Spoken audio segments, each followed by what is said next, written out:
প্রেমের নীল কাব্য লিখেছেন নরিন কবির তৃষা। পর্ব সংখ্যা 18। আকাশে সূর্যটা আজ নিজের সর্বোচ্চ তেজে বিরাজমান। ভোরবেলায় তার প্রখর তাপে কিছুটা অতিষ্ঠ জনজীবন। সূর্যের দাপটে রৌদ্ররেখার চারপাশে উজ্জ্বল হয়েছে। বর্তমান অবস্থানটা বুঝতে পেরে মুহূর্ত কয়েক সময় নিল মস্তিষ্কটা। তবে বোঝার সঙ্গে সঙ্গে তড়িৎ বেগে উঠতে বসতে চাইল সে। পাশে শটান হয়ে শুয়ে আছে নীল। তাকে দেখে মুখ বাঁকালো তিহু। মূলত কাল রাতে এই বজ্জাত লোক হাজার বলেও অসমের আলো জ্বালাতে পারেনি তিহু। সারা রাত ভীত হয়ে বসে থাকতে থাকতে কখন যেন এখানেই ঘুমিয়ে পড়েছে আল্লাহ মালুম জানে। ঘুমন্ত নীলকে ধাক্কা মেরে সরিয়ে তিহু চিবিয়ে চিবিয়ে বলল, বজ্জাত বেটা, এটা শুধু একবার সুযোগ পায়, হারে হারে বুঝিয়ে দিব তিহু কি জিনিস। ফ্রেশ হয়ে বেরিয়ে তিহু দেখতে পেল নীল বিশাল জানালার সামনে দাঁড়িয়ে।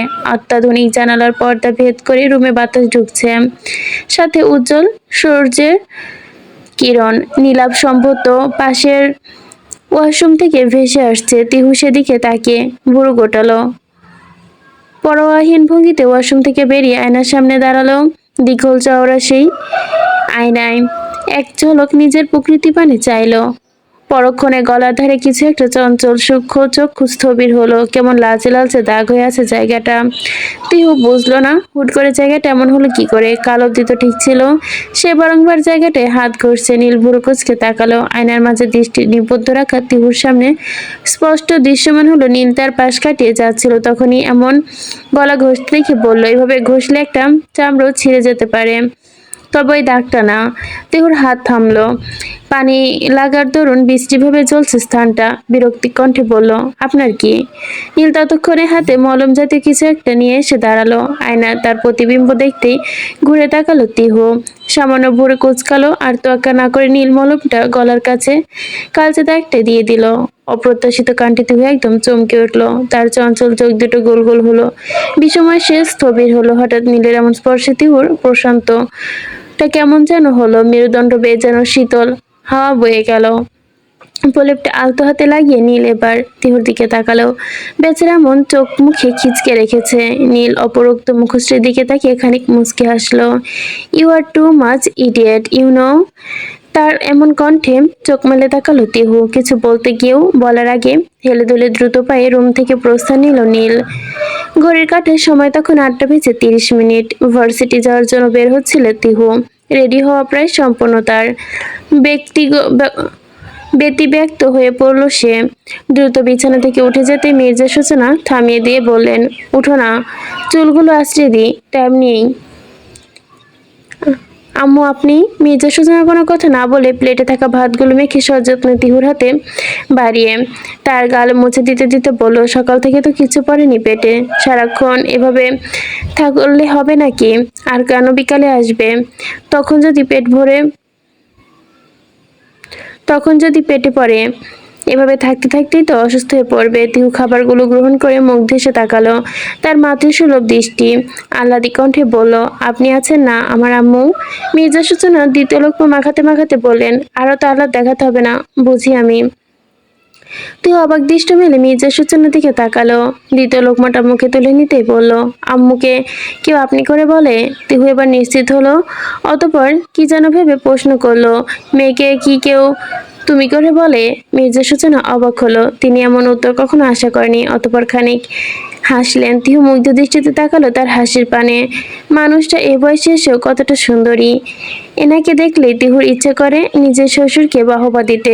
আপনার চয়েস আছে আব্বু, জিতেছেন। আচ্ছা, এখন থেকে যদি আমি তুই করে বলবো, এবার হয়েছে? মির্জা সূচনার কথা ধ্যান ভাঙি তিহুর মাথা নাড়িয়ে বলল, এবার দ্রুত খেয়ে এনে দেখি, এখনই সময় হয়ে যাবে। তিহু মুচকে এসে মুখে ভাতের লোকমা নিতেই হাত ঝুলে কার্যরত রাখলো। একে একে গ্রহণ করলো সকল খাবার। মির্জা সূচনা তুলে দেওয়া প্রতিটি লোকমা হঠাৎ করে খেতে খেতে কিছু একটা মনে পড়লো। দ্রুত কণ্ঠে বলল, আম্মু জি, আমার একটা রিকোয়েস্ট ছিল। কেমন রিকোয়েস্ট? কিছুটা কাছামুচি করলো। মির্জা সূচনা অভয় দিয়ে বলল, বল। আমি জাফলংয়ে আমার বান্ধবীকে সাথে করে নিয়ে যেতে চাই। এতে এত ভয়ের কি আছে? অবশ্য যাবে সে। তুই এক কাজ কর, আজকে আমাদের বাসায় নিয়ে আয়। আমরা যাচ্ছি কাল সকাল সকাল রওনা দিতে। কিন্তু আম্মু, আমি তো মাকে কিছু বলিনি এখনো। আর তুমি না বলেছিলে পরশু যাবে? সেটা তো জানতাম, তবে বিয়ের ডেট 2 দিন এগিয়ে এসেছে। সৌভিক আর আমেরিকা ব্যাক করবে, এই জন্য আরো সকাল সকাল এত কিছু। ও, ভার্সিটি প্রায় কাছাকাছি চলে এসেছে নীলের গাড়ি। এতক্ষণ ধরে তাকে কিছু বলার জন্য বেশ অস্থির হয়ে উঠেছিল তিহু। নীল সেটা দেখেও যেন না দেখার ভান করেছিল, দক্ষ হাতে ড্রাইভিং এ ব্যস্ত। না পেরে তিহুবার বলেই দিল, আমার একটা কথা ছিল। বলো। ওইদিকে কি? আমি এদিকে কথা বলছি, আমার দিকে ফিরুন। তিহুর কণ্ঠে বিরক্ত স্পষ্ট, আর নীলের কথায় গাড়ি থামিয়ে চোখে থাকা রোদ চশমাটা খুলে তার দিকে গভীর দৃষ্টি তাকে বলল, বলুন ম্যাডাম। তার এমন কাণ্ডে রীতিমতো তাজ্জব বনে গেল তিহু। একইভাবে তাকিয়ে আছেন কেন? তো কিভাবে তাকাবো? যেভাবে ইচ্ছা। আমার তো এভাবে তাকাতে ইচ্ছে করছে। আপনি বাজে বকা বন্ধ করেন। আমি শুরু করলে বন্ধ করব? তিহু থমকালো, কিছু ইতস্ত বোধ করলো, শেষমেশ সাহস করে উত্তর দিল, আমি আমার বেস্ট ফ্রেন্ডের সাথে করে নিয়ে যেতে চাই। কোথায়? জাফলংয়ে। তো যাবে। আমার বেস্ট ফ্রেন্ডের ভেতরে কিন্তু একটা ছেলে আছে। নীল এবার কঠোর দৃষ্টিতে তাকালো। তিহু কিছুটা ভরকে গেল, মুখে সেটা প্রকাশ করলো না। সে কিছু বলতে যাওয়ার আগেই তাকে অবাক করে দিয়ে নীল বলল, ঋষাদ নামের ছেলেটা তো? হ্যাঁ, কিন্তু আপনি কিভাবে জানলেন? সেটা তোমার না জানলেও চলবে। বাই দ্য ওয়ে, ছেলেটা আমারও ভালো লাগে, তোমাকে নিয়ে যেতে পারো। তিহু খুশিতে আত্মহারা হলো। সিটে থেকে উঠে নীলকে এক প্রকার জাপটে ধরে পরক্ষণে নিজেকে সামলে নিয়ে বলল, থ্যাংক ইউ সো মাচ। তার এত খুশি হওয়ার কারণ নীল বুঝতে পারল না। রিশাদকে নিয়ে যাওয়াই তো তার কোনো সমস্যা হতে পারে না। প্রথমত মাহা, আর তাকে ছাড়া কিছুক্ষণ ঢাকাতে টিকতে পারে না মেয়েটা। সেই মেয়েটা তার বন্ধুদের নিয়েই যেতে পারে। ভার্সিটির সামনে তাকে নামিয়ে দিয়ে কিছুক্ষণ হলো চলে গিয়েছে নীল। তিহু অপেক্ষা করছে রিশাদ আর মাহার, দুটোর একটারও খোঁজ নেই। বেশ কিছুক্ষণ পর দেখা মিলল জোড়া মানিকের। বিরক্তিতে তিহু এগিয়ে এসে বলল, কত সময় লাগে তোদের? লাস্ট মোমেন্টে আসবি নাকি? তার কথায় মাহা হাই তুলে বলল, আমরা তো আর বিয়েতে না যে বর বউ গুছিয়ে দেবে আর বউ বরকে। বলে তাকালো রিশাদের দিকে। তার কথায় রিশাদ সম্মতিসূচক মাথা নাড়িয়ে মুখ কুঁচকিয়ে বলল, আজে বাজে কথা ছাড়া আর কোনো কথা আছে তোদের? আর কথা? এক লোহমায় লুফে নিল রিশাদ। বান্ধবী? আমার সাদা মনে একটা কাদা কাদা প্রশ্ন করি। কর। তুই তাড়াতাড়ি ঘুম থেকে উঠলি কিভাবে? মানে আমার কথার মর্ম তিহু না বুঝলেও মাহা ঠিকই বুঝতে পেরেছে, তাই তো সজের একটা চিমটি কেটে দিয়েছে তাকে। রিশাদ মুখ দিয়ে কিছুটা শব্দ করলো। তারপরে মাহা তার কথা কাটিয়ে দিয়ে বলল, চল, ক্লাসের সময় হয়েছে। রিশাদ ব্যস্তপ্রাপ্ত হাতের স্থানে ঘষতে ব্যথাপ্রাপ্ত স্থানে হাত ঘষতে এগিয়ে চলো তাদের সাথে। দোস্ত, তোদের না আমার কিছু বলার আছে। ভার্সিটি ক্লাস প্রায় শেষ, লাস্ট ক্লাসে আর করবে না তারা। ক্যাম্পাসে খোলা মাঠটায় বসে তিনজন। হঠাৎই তিহুর কথা। মাহা আর রিশাদ উৎসুক দৃষ্টিতে তাকিয়ে বলল, বল। একটা নিউজ আছে, তবে সেটা গুড নাকি ব্যাড জানি না, আগে বলতো। রিশাদের কণ্ঠটা কিছুটা নিচু হলো, অতঃপর বলল, নেতা সাহেবের বড় মামার বড় ছেলের বিয়ে এই মাসের শেষে, তাই সবাই চাই আমি সেখানে যাই। তার এমন কথায় মাহা বলল, হ্যাঁ তো যাবি। তার কথা এক প্রকার কেড়ে নিয়ে রিশাদ বলল, শালি গুলবেট, ও কি করে যাবে? আঙ্কেল আন্টি বিশেষত ওর ছোট চাচা যদি জানতে পারে তাহলে তো।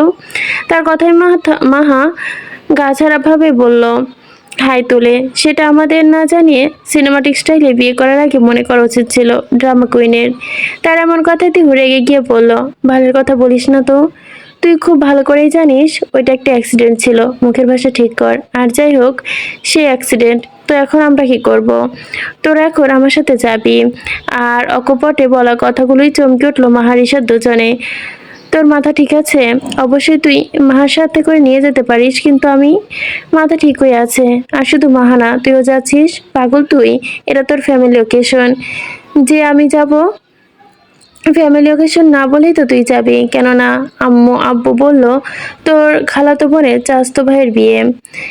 কানার কানা আমার কোনো আত্মীয়র বাড়িতেই জাফলংয়ে নেই রে। তুই এবার বেশ চিন্তায় পড়লো। সে তো ভেবে রেখেছিল ঋষাদের কোনো আত্মীয়র কথা বলে দেবে, এবার কি হবে?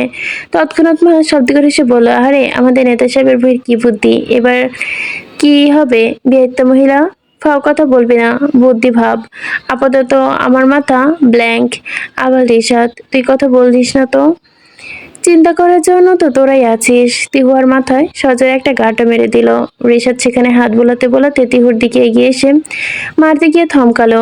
একগাল হেসে বলল, না না, তোরা এখন আর মারা যাবে না। বিরক্ত মহিলা, একদম উল্টাপাল্টা কথা বলবি না। আমি মহিলা না? রিশাদ শুধরানোর ভঙ্গিমায় বলল, না না, আমার ভুল হয়েছে। তুই মহিলা হতে যাবি কেন? মহিলা আক্তার পেটি, রিশাদের বাচ্চা। বলেই তিহু তো তেড়ে যেতে লাগলো তার পাশে দৌড়ে। ভার্সিটি শেষ হতে এখনো মিনিট 10 মতো বাকি। রিশাদ কিছুক্ষণ হলো বাসার উদ্দেশ্যে গিয়েছে। বহু কষ্টে তাকে আর মাকে যাওয়ার জন্য রাজি করাতে পেরেছে তিহু। রিশাদ কাল সকালে তাদের সাথে জয়েন করবে আর মাহা আজই তার সাথে যাবে। বর্তমানে ভার্সিটি থেকে কিছুটা দূরে এগিয়ে একটা ফুচকা স্টলের সামনে দাঁড়িয়ে আছে তারা দুজন। তিহু তখন থেকে বকবক করে চলেছে নিশ্চুপ। মাহা বাক হৃদযন্ত্র দামাদা বাজাচ্ছে যেন। তিহু হাজারো কথোপকথনের মাঝে সবটাই যেন ফিকে লাগছে তার কাছে। তার মনে চলছে রফিনের সামনে থাকা লাগবে, এই ভেবে হাজার চিন্তা। আর কতক্ষণ লাগবে আঙ্কেল? এই তো মা, হইয়া গেছে। আর 5টা মিনিট অপেক্ষা করো। একটু দ্রুত করেন, ভার্সিটি শেষ হওয়ার আগে যেতে হবে। আচ্ছা। তিহু আবার মাহার দিকে ফিরে বলল, শোন দোস্ত, দোস্ত শোন, হয়েছে কি? আর কথা শেষ হওয়ার পূর্বেই অপর পাশে দাঁড়িয়ে থাকা কয়েকদল ছেলে, যারা এতক্ষণ যাবত তাদের তীক্ষ্ণ দৃষ্টিতে পরখ করছিল, হঠাৎই তাদের মধ্যে থেকে লিডার টাইপের ছেলেটা তেও দিকে ফিরে এসে গিয়ে উঠল, তোর কাজল কালো চোখ, তোর ঝুমকো কানের দুল, ঢাকাই শাড়ি পরে তোকে লাগছে বিউটিফুল।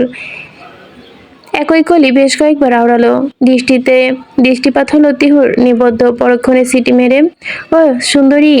তিহু এতক্ষণ পরে অপেক্ষাটার করতে পারছিল না, যেন এতক্ষণ সে সরাসরি তাদের কিছু বলবে।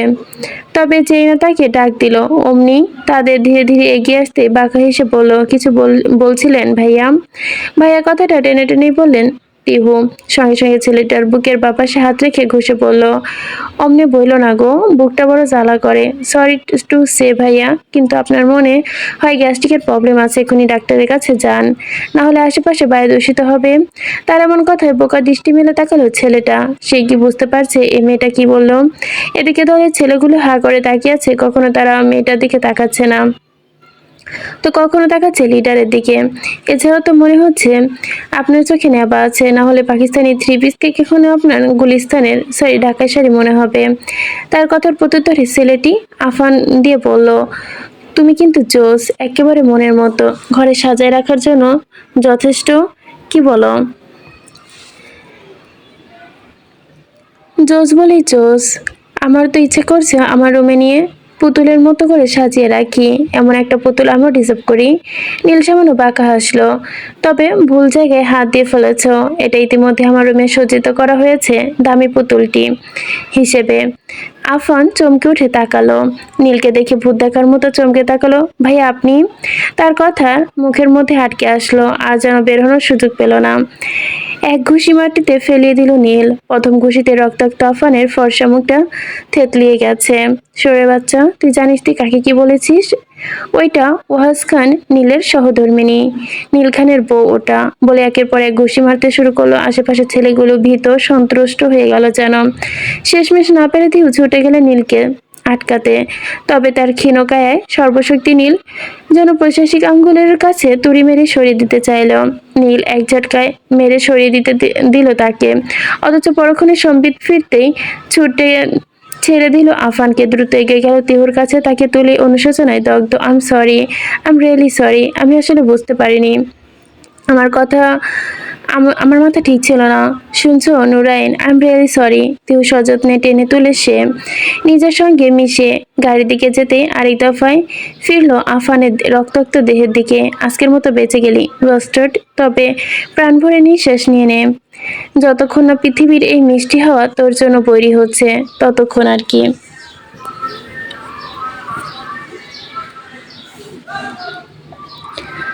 তারপর কতটুকু শেষ করে মাহা এবং তিহুকে নিয়ে গাড়িতে উঠে গাড়ি স্টার্ট দিল নীল।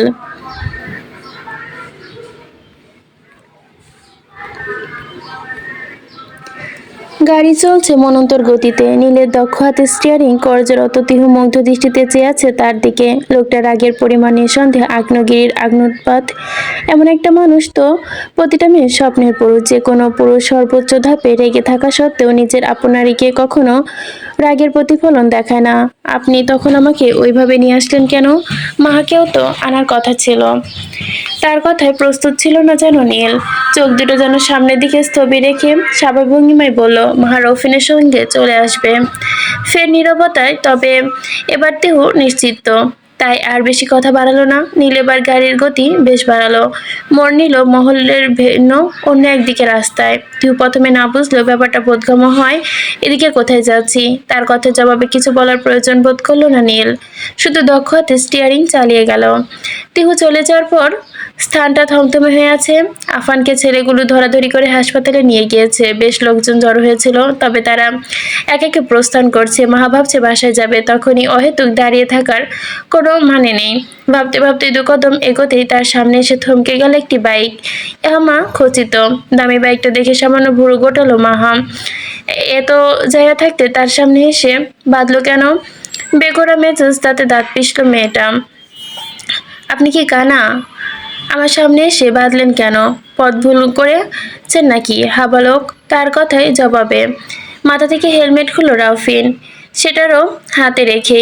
মাহার থেকে ফিরে দুষ্টু হেসে বলল, অবশেষে গন্তব্যে যদি তুমি হও, সেই পথ আমি হাজারবার ভুল করতে রাজি। হুট করে রাউফিনকে দেখে আর যেন কথা বলতে পারলো না মাহা। হকচকিয়ে গেল সে। তুমি? ইয়েস, ইউর ক্রেজি লাভার মাই লাভ। তুমি এখানে কি করছো? তোমাকে নিতে এসেছি। মানে মানে আর কি, চলো তোমাকে নিয়ে যাব। মা রেগে গেল রাউফিনের কথায়। বিরক্তিতে চোখ শব্দ করলো। সেখান থেকে চলে যেতে নিলেই রাউফিন হেলমেট কোনো মতে বাইকের ওপর রেখে অতঃপর এক প্রকার দৌড়ে গিয়ে ধরলো মাহার শক্তপোক্ত হাত। মাহা অবাক দৃষ্টিতে পিছে ঘুরে তাকাতে রফিন গিয়ে উঠল, হাত দুটি ধরেছি তোমার, মানব না কোনো বাধার, শুনবো না কারো কথা যে আর মন্দ বলুক সমাজ। গাড়ি এসে থমকালো ঢাকার পন্তস্থল এলাকায়, কারণ বাজারের কাছে অবস্থিত বিখ্যাত বসুন্ধরা শপিং কমপ্লেক্সের সামনে। অভিজাত্য মোড়া সেথায় লক্ষ্যপূর্বক তিহু বিষময় জড়িত কণ্ঠে বলল, এখানে কি? তার কথা জবাব দিল না নীল। সানগ্লাসটা চোখে জড়িয়ে নিজের হাতের আঙ্গুলে শক্তপোক্ত বাঁধনে তিহুকে আবৃত করে ভেতরে গেল। কমপ্লেক্সের ভেতরে বর্ণনাতীত সুন্দর। অবশ্য সম্রাট পরিবারের সদস্যদের জন্য বিশেষভাবে তৈরি করা হয়েছে বলে কথা। বিশেষত তো থাকবেই। তবে নীল কোনো দিকে না তাকিয়ে তাকে নিয়ে সোজা লেভেল 2 অবস্থিত একটা হিজাব অ্যান্ড আবায়া বুটিং এর সামনে গিয়ে থামলো। বাহারি রাঙা হিজাব আর আবায়া স্টোনের ওপরে প্রতিফলিত উজ্জ্বল আলোক ঝলকানি। তিহুর চোখ যেন ঝলকানি দিয়ে গেল। এখানে কি করব? নীল এবারও নিরুত্তর। তিহু তাদের দাঁত পিষে তাকে চারটে কথা শোনানো যাবে তার আগেই একটা স্টাফ বেরিয়ে আসে। আরে ভাই, আপনি ভেতরে আসেন। লোকটা ব্যস্ত হয়ে পড়লো। দ্রুত ভেতরে থাকা অনেকগুলো স্টাফকে ডেকে জড়ো করলো। দ্রুত হয় কোকান। আরে ভাই, আপনি ভেতরে আসেন না। বলতে বলতে নজর গেল নীলের পাশে দাঁড়ানো অসম্ভব সুন্দরী রমণীর দিকে। উচ্চতায় কাজসম রমণীটি ভুবনমোহিনী সৌন্দর্যের অধিকারী। অপলক চেয়ে থাকতে ইচ্ছে করছে যেন, তবু বহু কষ্টে নিজের এমন বাজে বাসনাটা পা দিয়ে পিষে ফেলো, গলা খাকারি দিল। ভাই উনি? নীল এক ঝলক তিহুর দিকে তাকালো, অতঃপর চঞ্চল মুখস্থিত একগুচ্ছ কেশরশি বিনা বাধায় খেলা করছে। তাদের হয়তো হিংসা হলো নীলের জন্য। সামান্য ভুরু কুচকালো, তোদের ভাবি। সামান্য একটা কথা, তাতে ছেলেটা যেন বিষময়ের চূড়ান্ত পর্যায়ে পৌঁছে গেছে। তার মানে এতক্ষণ এই ভয়াবহ লোকটার বউকে দেখে ক্রাশ খাচ্ছিল সে। হায় আল্লাহ, নীলখান যদি একবারও জানতে পারে তাহলে তো তাকে এখানেই পুঁতে রেখে যাবে। শুকনো একটা ঢোক গিলে তিহুকে উদ্দেশ্য করে সালাম করলো সে। এবার নীলের কথায় আবারও ওপর নিচ তাকালো যেন। ছেলেটার সালামের জবাব তেমন আশ্চর্যিত কণ্ঠেই দিল সে। কিছুক্ষণের মধ্যে বাহারি রকমের খাবারের পয়সারা বসানো হলো। সেদিকে লক্ষ্যপাত না করল নীল। সমস্ত ইউনিক কালেকশন আর লেটেস্ট ভার্সনের হিজাব মডেল দেখাও। কিছুক্ষণের মাঝে সাজানো হলো কয়েক শত রকমের হিজাব। কিন্তু অবাক করা দৃষ্টি উপেক্ষা করে নীল বলল, দেখো কোনগুলো পছন্দ হয়। আপনার কি মাথা খারাপ? মানে মানে আবার কি? আমাকে কখনো দেখেছেন হিজাব পরতে? আমি হিজাব পরতে পারি না, আর না তো পরতে চাই। আমার এত সুন্দর চুলগুলো কেন আমি ঢেকে রাখবো? কারণ আমি চাই কিন্তু আমি চাই না। আপনি চান তো নিজে পড়ে বসে থাকুন। নূর, হুম, এবার কিন্তু বেশি হয়ে যাচ্ছে। আপনি জোরাজুরি না করলে কমই হবে। আমি চেয়েছি মানে এটাই ফাইনাল। দেখুন জনাব, আমি হিজাব পড়তে পারি না, আর আমার এত সুন্দর চুলগুলো, এগুলো তো সবাই দেখবে, তাই না? সবাই দেখবে মানে? এবার বেশি রাগী শোনালো নীলের কণ্ঠে। তুই বোকা হেসে বলল, আরে রাগ করছেন কেন? সবাই দেখবে মানে আমি কি ওইটা বোঝাচ্ছি নাকি? আমি বলতে চাচ্ছি আমি কখনো হিজাব বাঁধিনি। এখন তাহলে এখন কেন? নীল এবার তিহুর দিকে এগিয়ে এলো। তার এমন কাণ্ডে একদমই পিছালো তিহু। তবে তাকে তোয়াক্কা করলো না নীল। সে এগিয়ে গেল। তিহুর কপালের ওপরে পড়ে থাকা একগুচ্ছ চুল তার কানের পিঠে গুজে দিয়ে গভীর দৃষ্টিতে তাকালো। তুমি অন্য কাউকে তুমি অন্য কেউ ছিলে, তোমার সঙ্গে আমার সম্পর্ক ছিল না, কিন্তু এখন তুমি আবদ্ধ আমার দৃঢ় বন্ধনে। তখন তোমাকে দেখার অধিকার শুধু আমারও থাকবে। তুমি শুধু আমার, তোমার দেহের প্রতিটা লোমকূপ শুধু আমার অধিকারই আছে, আমি ব্যতীত অন্য কেউ তোমার দিকে চোখ তুলে তাকালেও তার জান কবজের অধিকার আমি রাখি। মাইন্ডেড মিসেস জান কবজের অধিকার আমি রাখি। তিহু বিষময়ে যেন দিক হারিয়ে ফেলল। নীলের এমন কথায় চূড়ান্ত আশ্চর্য হলো সে। তার এমন দৃষ্টিতে মুচকি হাসল নীল। তাকে আর কিছু বলতে দিল না। স্টাফ ছেলেগুলোকে উদ্দেশ্য করে বলল, লেটেস্ট মডেলের সবগুলো প্যাক করে দিন, খানমহলে পৌঁছে দিও। আর এক মুহূর্ত না। তিউকে নিয়ে সেখান থেকে প্রস্থান করলো নীল। বাইক চলছে শহরের প্রশস্ত সড়কের বুকে। একই বাইকে বসে আছে মাহা আর রৌফিন। মাঝে বেশ কয়েক ইঞ্চি দূরত্ব বিদ্যমান। রৌফিনের এক প্রকার তুলে নিয়ে এসেছে যেন তাকে। তাই তো থ মেরে বসে আছে মাহা। হুট করে রৌফিন একটা দুষ্টু চাল চাললো। দুষ্টুমি ছলে বাইকে একটু জোরে টান দিতে মা হুমড়ি খেয়ে তার পিঠের ওপর পড়ল। রৌফিন সামান্য বাঁকা হাসলো। খেপে গেল মাহা, কেননা সে ভালো করেই জানে রৌফিন দুষ্টুমি বই কি, অন্য কিছু নয় এটা। রেগে মেগে তাতে দাঁত পিষে বলল, বাইক থামাও। কেন? তোমার কি পার্সোনালি আমার সাথে কথা বলতে ইচ্ছা করলে লাভ লাইন, কিন্তু আশেপাশে তো আমি কোনো রেস্টুরেন্ট বা ক্যাফে দেখছি না। আচ্ছা বাদ দাও, আমরা বরং বাড়ি গিয়েই সারা রাত গল্প করব। লাভ লাইন আর কথায় তেতিয়ে উঠলো যেন মাহা। তুমি গাড়ি থামাবে কিনা? না, আমি কিন্তু লাফ দিব। লাফালাফি স্বভাব এখনো যায়নি। চলন্ত গাড়ি থেকে কিভাবে লাফ দিবেন ম্যাডাম? রাউফিন অদ্ভুতভাবে এবার বাইকটা থেমে গেল। বুকের মাঝে চলা তুমুল ঝড় তুফান হাত থামিয়ে দিল যেন রৌফিনের। অপ্রস্তুত এক ব্রেক কষল সে। হেলমেটটা মাহার দিকে এগিয়ে দিতে পরক্ষণে চটজলটি বাইক থেকে নেমে পড়ল সে। রৌফিন যেন ঘোরের মাঝে আছে। 5 বছর পর প্রিয়তমার মুখে নিচের নাম শুনে এর থেকে শ্রেষ্ঠ অনুভূতি আর কি হতে পারে? তবে যতক্ষণে সে হুঁশে ফিরল, ততক্ষণে বোধহয় অনেকটা দেরি করে ফেলেছে। ততক্ষণে সে হুঁশে এসেছে, ততক্ষণে মাহা বেশ অনেকটা দূর অতিক্রম করে ফেলেছে। সজ্ঞানে ফেরার সঙ্গে সঙ্গে রাফিন দ্রুত বাইক থেকে নামলো মাহার পিছন পিছন দৌড় দিতে। ওনার আঁচল ধরে শক্তপোক্ত হাতের বাঁধনে নিজের দিকে টান দিল মাহাকে। সামান্য তাল হারিয়ে রফিনের বুকে আশ্রে পড়তেই হাত দিয়ে বাধাপ্রাপ্ত হলো সে। খানিক চেঁচিয়ে বলল, হোয়াট দ্য হেল রফিন, রাস্তার মাঝে সিনক্রেট করছো কেন? নয়তো আমি কিন্তু তোমার এমন অবস্থা করব ভাবতেও পারছো না। বাবা মিস, আপনার এখনো তো দেখি সেই গুন্ডি গুন্ডি ভাব আছে। বাই দ্য ওয়ে, আমি তোমার মারামারিটাও অনেক বেশি মজা পাই। অনেক মিস করছি জানো। বাজে বকা বন্ধ করো আর ওনাটা ছাড়ো, না হলে কিন্তু তুমি কি? তাদের কথোপকথনের মাঝে বেশ কয়েকজন মানুষ তাদের লক্ষ্য করে এগিয়ে আসে। মাঝ বয়সী একটা লোক কিছুটা তেড়ে এসে বলে, কি হচ্ছেটা কি এখানে? তুমি ওর ওড়না ধরে আছো কেন? মেয়েরা এখন কোথাও নিরাপদ না, বুঝলেন? লোকগুলোর এমন কথায় সায় জানিয়ে এগিয়ে আসে। তাদের হাবভাব দেখে রফিনকে এখন পারলে যেন সবাই মিলে ধোলাই দেয়। অবস্থা বেগতিক দেখে মাহা ভরকে গেল। রাফিন খানিকটা হেসে বলল, আঙ্কেল, বাসায় কি আন্টি নেই নাকি? মানে এত বড় হয়েছে না, এটুকু বোঝেন না? পাশ থেকে আরেকটা লোক এসে বলল, এই ছেলে, এই ভারী একটা অসভ্যতা তুমি। একে তোর মাঝ রাস্তায় মেয়েদের হ্যারাস করছো, তার উপর আবার এত বড় লোকের সাথে এভাবে মজা করছো। আরে আঙ্কেল, আমার কথাটা তো শুনুন। বলো, এটা আমার ওয়াইফ। ঝগড়া করে বাড়ি থেকে বের হয়ে এসেছি, বলুন তো কি করি? লোকটার সঙ্গে হতভম্ব হলো মাহা নিজেও। কত বড় মিথ্যা! এই ব্যাটার ওপর গজব পড়ুক আল্লাহর। তবে তৎক্ষণাৎ কিছু বলল না। অন্যদিকে লোকগুলো নিজেদের মধ্যে কথোপকথন শুরু করলো। ভুল বোঝা লোকটি অনুশোচনার ভঙ্গিমায় বলল, দুঃখিত বাবা, আমি আসলে বুঝতে পারিনি। পাশ থেকে একটা মহিলা টিটকেরি কেটে মাহাকে বলল, এখনকার যুগের মেয়েগুলো হয়েছে বাবু, একটু কিছু হলে বাড়িতে স্বামীর সাথে ঝগড়া বাঁধানো শুরু করে। মহিলার কথায় গা পিত্তে চলে গেল মাহার। এসব গা চালানো কথা আর মহিলাদের দেখলে তার রাগ উঠে যায়। হ্যাঁ হ্যাঁ আন্টি, আপনার তো সব কথা মেনে চলেন, তাই এখন এখানে কি করছেন? আপনার হাজবেন্ড পুচি বাড়ির কাজ ফেলে এখানে এসে অন্যের সমালোচনা করার পারমিশন দিয়েছে আপনাকে? মহিলাটির আগে হিসিসে উঠল, কি অসভ্য মেয়ে। আপনাদের মতো অতি সভ্য মহিলাদের জন্য আমি একটু বেশি অসভ্য আন্টি। তাই আমি তাই আমাকে জ্ঞান না দিয়ে এখান থেকে সরে পড়লেই ভালো হয়, না হলেই অসভ্যের অসভ্যতাটা কিছুটা দেখিয়ে দিতে পারি। মহিলাটি এক প্রকার রেগেই গেল যেন। সে চলে যেতে আরেকজন মহিলা শ্লেষ কণ্ঠে বলে, এত রাগ ভালো না মা, স্বামীর ওপর রাগ করে না। মা কিছুটা বিরক্ত হলো, থমকে গেল। এক ঝলক রফিনের দিকে তাকালো, ঠোঁট চেপে হাসছে ছেলেটা। তার রাগ দেখে যেন চরম সপ্তমে চলে গেছে এই মুহূর্তে মাহা। ইচ্ছে করছে তাকে কাঁচা খেয়ে ফেলতে। গাড়ি চলছে তো চলছেই, ভেতরে বসা দুটো জিপ নির্বিকার।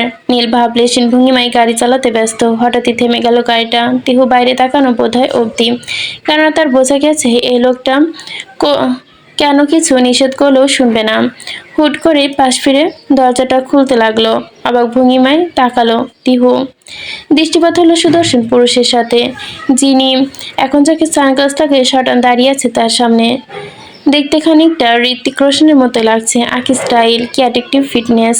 সাথে কি আর মেয়েরা তার উপর ক্রাশ খায়। এদিকে তাকে এমন অপলক চোখে তাকিয়ে থাকতে দেখে ভুরু গোটকালো নীল। বাঁকা হাসলো, তার ধ্যান ছুটলো যেন। সামান্য গলা খাকারি দিয়ে সঙ্গে সঙ্গে ধ্যান ভাঙালো তিহুর। বুঝলো এতক্ষণ কেমন ক্যাবলার মতো চেয়েছিল সে, বোকামোর মতো হলো যেন। নিজের মাথায় নিজে গাড্ডা মারলো। অপ্রস্তুত ভঙ্গিমায় দ্রুত গাড়ি থেকে নেমে গন্তব্যহীন রাস্তায় পাড়ি জমালো।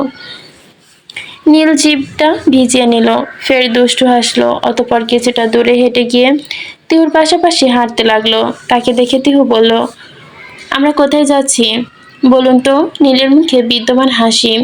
দুষ্টু হেসে তিহুর পাশাপাশি দাঁড়ালো। তারপর পরে গায়েব হয়ে গিয়েছিল। সেখানে ফুটে উঠলো চিরচারিত গম্ভীর্য। তুমি যেখানে যেতে চাচ্ছ। থেমে গেল তিহুর পা। নীলের দিকে ফিরে অবাক হয়ে পড়ল, আমি আবার কোথায় যেতে চাইলাম? সেটা আমি কি জানি? তুমি তো গাড়ি থেকে বের হয়েছো। ও হ্যাঁ, সেটা আপনি গাড়ি দরজা খুললেন বলেই তো। নীল আর কথা বাড়ালো না, এগিয়ে চলল সামনের দিকে। তিহু পিছু নিল তার। দুটি মিলে এসে দাঁড়ালো সবুজ মণ্ডিত এক পার্কের মাঝে। গোধূলি আলোয় রাঙা হয়েছে কপত কপতির, ভিড়ও জমেছে বেশ। হঠাৎ নীলের এখানে আসা কারণ বুঝে উঠতে পারল না তিহু। তাকে প্রশ্ন করতে যাবে তার আগে সামনে একজোড়া কপল দৃষ্টি যেন তার দিকে ছুটে এলো।